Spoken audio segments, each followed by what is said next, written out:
Hi అండి. మా అమ్మమ్మ వాళ్ళ ఇంట్లో ఒక పాతకాలం నాటి ట్రంక్ పెట్టి మీకిప్పుడు చూపిస్తాను చూడండి. ఇది దగ్గర దగ్గర 60 సంవత్సరాల కిందటిదంటండి. మా అమ్మమ్మని పెళ్లి చేసుకోక ముందే మా తాతయ్య దగ్గర ఈ పెట్టుందంట. అంటే అమ్మమ్మ ఇంటికొచ్చేసరికి ఈ పెట్టుందమ్మనని చెప్తుంది. అయితే ఏంటుంటాయి అనుకున్నారు ఇందులో? కొంచెం ఏదో డబ్బులు, ఇంపార్టెంట్ వస్తువులు, ఏమైనా పేపర్స్ అన్నీ కూడా ఇందులో ఇప్పుడు పెట్టుకుంటున్నారు.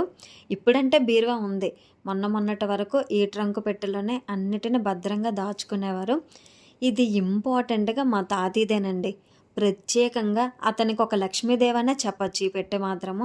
అంతలాగా, అంత జాగ్రత్తగా, అంత భద్రంగా ఉంచుకునేవారు. పొరపాటున ఎప్పుడైనా సరే మేము కానీ, బయట వాళ్ళు కానీ ఈ పెట్టె మీద చేతులు వేసినా, దీని గురించి ఏమాత్రం మాట్లాడుకున్నా అంతే ఇంకా. అమ్మో! ఎంత సీరియస్ అయిపోయేవారో.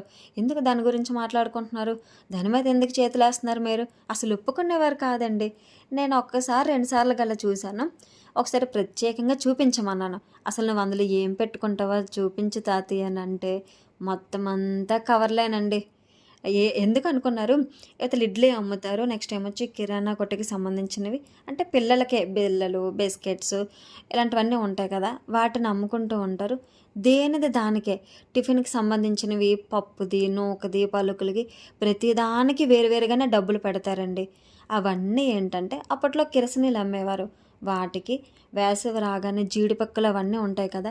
దేని డబ్బులు దానికి పెట్టేసి మళ్ళీ ఖర్చులకు పోగా ఇంట్లో వాళ్ళే అదే తినే ఖర్చు పోగా అవసరాలకి అన్నిటికి పోగా మిగిలిన డబ్బులుంటాయి కదా!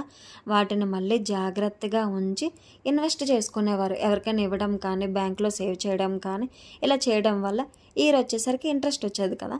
వాటికి మళ్ళీ ఎంతో కొంత కలిపి మళ్ళీ జాగ్రత్త పెట్టేవారు. అలాగా